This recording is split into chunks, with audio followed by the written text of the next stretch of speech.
Thanks for coming. I was saying to reporters yesterday, I was really nervous about asking you. First of all, because it's one of those things, I was so nervous about asking you. And then you asked me, and I was like, move my vacation, I'd do anything for Oprah. I want to know when you got clarity for yourself about the vision of creating Gaga. Well, you know, at first, when I was younger, I went through a lot of struggles in high school. I was really bullied. I didn't feel good about myself. And I got made fun of, like, why do you want to be a singer? Why do you want to be a musician? Why do you want to be an actress? And I felt so secluded and isolated. And it was time, once I dropped out of college, I will admit, stay in school. But I dropped out of college because I was like, I have to pursue my dreams as a musician. This is what I want. And it was in creating Gaga that I was able to create a superhero for myself. It was a vision for the me that I wanted to be. I wanted to be confident.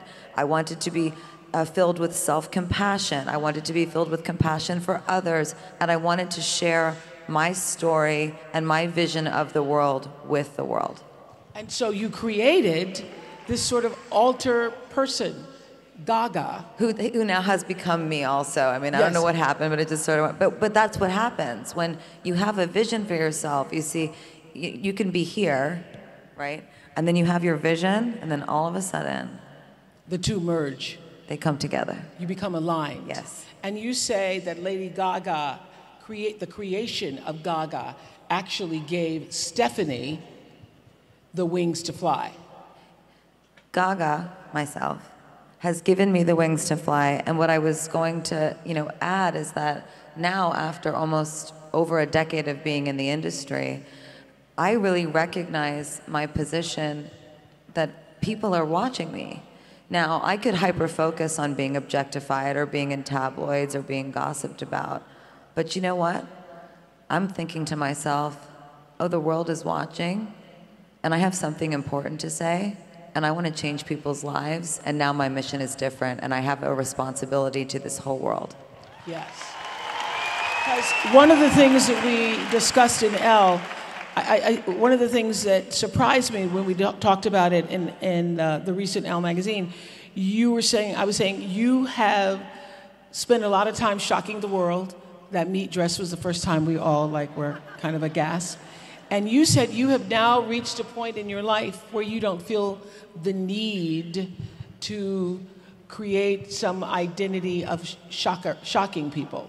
Yes, I think it was something that I enjoyed to bemuse people, so that they would listen to the music and that there was sort of a state of confusion of who is this woman? I don't really, I'm like, it's kind of like, watching a train wreck, But the truth is that was part of my art form, was how do I get people to see and watch and listen and become engaged with me on a personal level, even though it felt quite superficial, I think, for a lot of people. And it's changed since then because, number one, it's no longer shocking to have pink hair.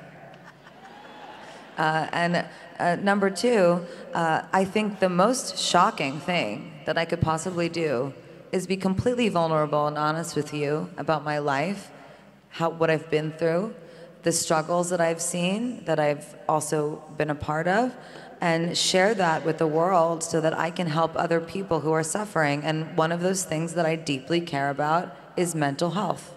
Yes. Someone had asked you, what do you see when you look at that Oscar? And you say you see a lot of pain. And was that because of the hard work, or is that because of the actual physical, mental pain that you had to go through up until that moment to get it? Well, it's not a huge secret, but some of you might not know in the audience tonight or who's watching. But I struggle with mental health issues, and I struggle also with chronic pain. Some call it fibromyalgia or neuropathic pain. What does that mean, fibromyalgia? What does that mean? That is a very big question, Oprah. So fibromyalgia is essentially a chronic pain condition that makes your body hurt through your brain. Now, someone that might be watching this that has it might be saying, don't tell me that my fibromyalgia is in my head, because my whole body hurts. And even sitting here with you today, I am in head-to-toe pain. But what's interesting about it is that I have found through neuropsych research and my relationship with my doctors that fibromyalgia can be treated through mental health therapy. And mental health is a medical condition. It should be treated as a medical condition. It should not be ignored. And So twice you've said you have mental health issues. Yes. What does that mean for you? Because as I was sharing with you on the phone, I have a girls' school with girls who've come from traumatic backgrounds. Yes. And I didn't know until I started the school, because I had this idea that I'm going to create the school and everybody's going to come and they're going to get an education, then they're going to go out in the world and everything's going to be fabulous. I had no idea the impact that trauma has on your mental health. Well, I've shared this with you, and I will share it again, very vulnerably with all of you. I could open my book and read it, but I'll just tell you. So I was raped repeatedly when I was 19 years old, and I also developed PTSD. And as a result of the rape? As a result of being raped, and also not processing that trauma. I did not have anyone help me. I did not have a therapist. I did not have a psychiatrist. I did not have a doctor help me through it. I just all of a sudden became a star and was traveling the world, going from hotel room to garage to limo to stage, and I never dealt with it. And then all of a sudden, I started to experience this incredible, intense pain throughout my entire body that mimicked actually the illness that I felt after I was raped. So what that is Were you called, raped by someone you knew? I was raped by someone that I knew repeatedly. And it was a trauma response. So when you asked me about what fibromyalgia is, what I would like for you to know and to shine a light on is that many people don't know what it is, and we need to all get together and figure this out.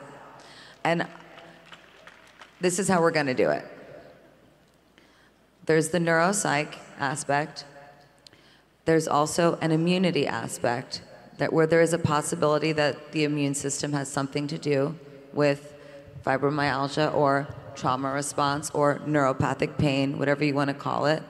And there's also some similarities in my condition to autoimmune diseases, but fibromyalgia is not an autoimmune disease. So what I take an oath as a commitment today with you is it's 2020, and for the next decade and maybe longer, I'm going to get the smartest scientists, doctors, psychiatrists, mathematicians, researchers, and professors in the same room together, and we are going to go through each problem one by one, and we are going to solve this mental health crisis.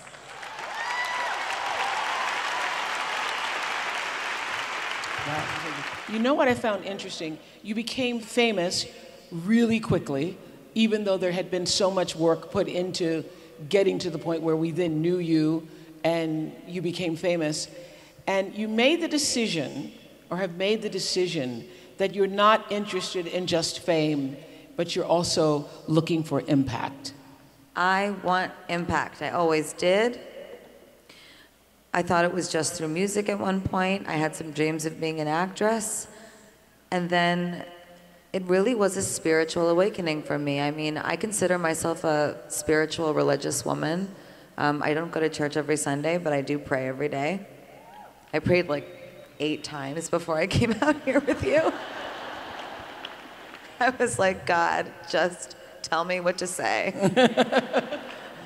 And the truth is that once I became famous, I thought to myself, well, I will, and I want to continue making music. I will and want to continue being in movies. But I want to help people.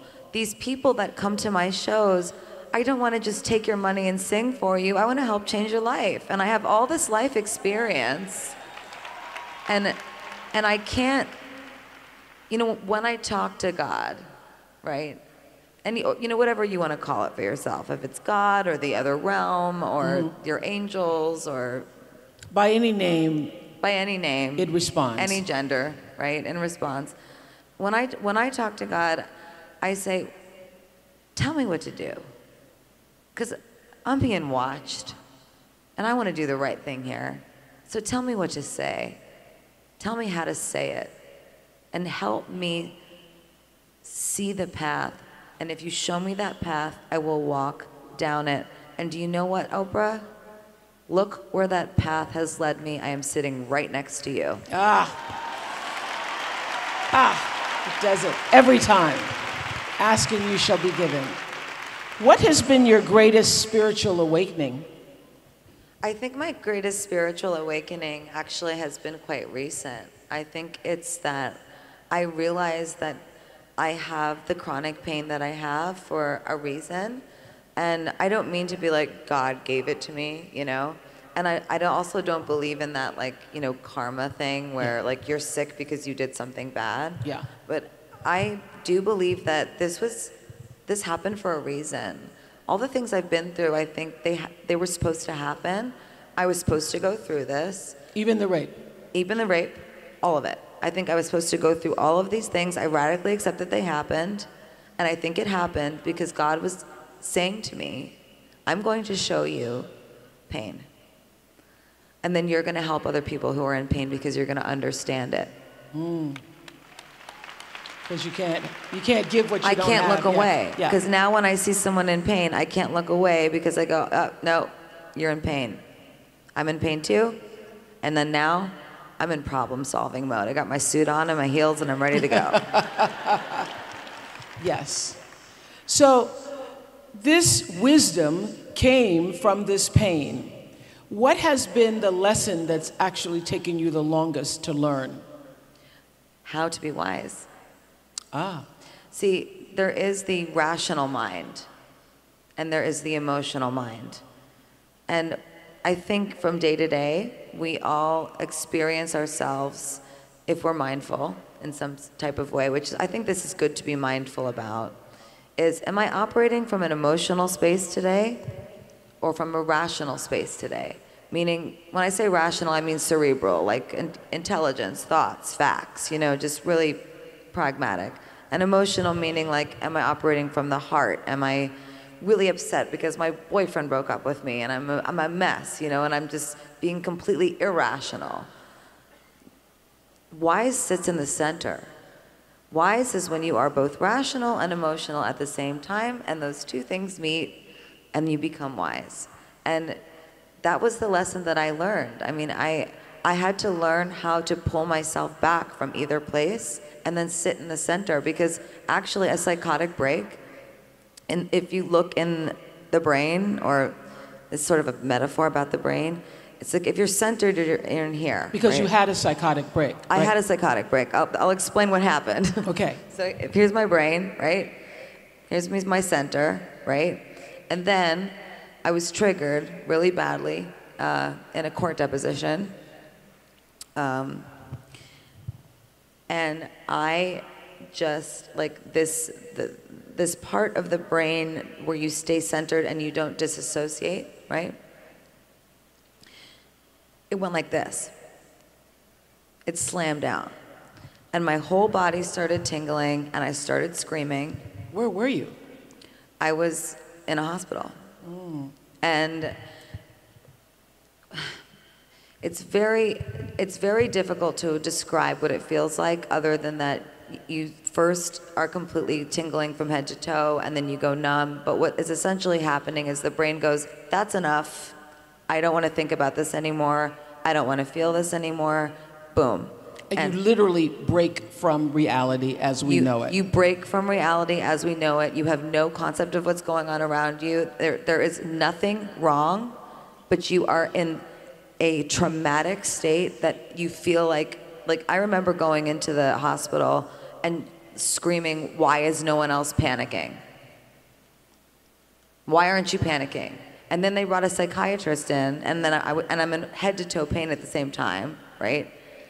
And they brought in a psychiatrist, and I said, "Can you get me a real doctor?" And he was like, "Hey, so nice to meet you." And he sat down, and I was like, "I need medicine. I don't feel well. I can't feel my, like, I help me, right?" And then he just said, "I need you to explain to me what happened today." And I was so annoyed. But I'm telling you this story because even I, who run Born This Way Foundation with my mother, was irritated that they brought a psychiatrist in to help me. I mean, that's how, like, gone I was. I was so separated from the world. And once we started talking, he realized what had happened to me. And then he ordered a medication for me that I took reluctantly at first. And then he became my psychiatrist and assembled a team for me. And I went away to a place that I go to sometimes still for like a reboot. Yeah. And they took care of me, and we got all of the things lined up, and I have a very unorthodox, actually, set of pills that I take. But they saved my life, and I'm very grateful. You use medication, but you also do many other things to keep yourself spiritually sound and centered. So I meditate. Yeah. I do Transcendental Meditation. It's great. Yeah. Bob Roth taught me. Bob Roth taught me. Okay. Isn't he great? He's great. He's great. Sorry. Okay. So I do that, and when I slip up on it, you know, it's not the best because it's like it's better when I do. And sometimes I can be in a ton of pain and meditate, and it goes away. It's amazing. I also work out every day, but I also listen to my body. So if I'm in a lot of pain and deep stress, I might not do either as hard of a workout, or I might, you know, not work out at all. I do listen to my body, and I listen to what it's telling me. I do talk therapy, dialectical behavioral therapy, and I also do lots of other things like opposite action, for example. So let's say you're feeling really depressed, and you're at home, and you've been at home for 7 days straight, and you just can't leave the house, and you practice opposite action. Someone invites you to go somewhere, or you reach out to a friend and you say, "Hey, you want to play a game of poker? Get up, get in your car, and go." Opposite action. That's something that I do all the time. So you're actively working on yourself all the time? All the time, I actively work on myself. I have to. If I don't, I will sit and I will be in pain all day. I would say gratitude is my religion. It's the thing I practice with, you know, deep consciousness and a sense of like regularity and discipline about it. And for you, that is kindness. It is kindness. Kindness heals the world. The earth is a slowly rotting apple on a kitchen counter. Oh, no. It's the truth. Okay. I'm sorry, but it's just true. I mean, it's like, if you put an apple on the counter. Rotting apple. But it's slow. It's really slow, right? But we have to be kind to that apple, to the humanity of that apple, and we have to be kind to the environment to keep that apple alive as long as possible, and Yes. that's through kindness. Yes, yes. And I have actually my commitment here. I want to hear your commitment. I commit to gratitude, to bring the greatest minds I can find in the world together to one by one solve the mental health crisis that is plaguing our world. I want to create an epicenter of healing, because when I give to others, I give also back to myself. Indeed. Lady Gaga gave up her vacation to come and sit and share her truth with us. Thank you. Can I just say, Oprah, I love you. I love you back, girl. I love you back.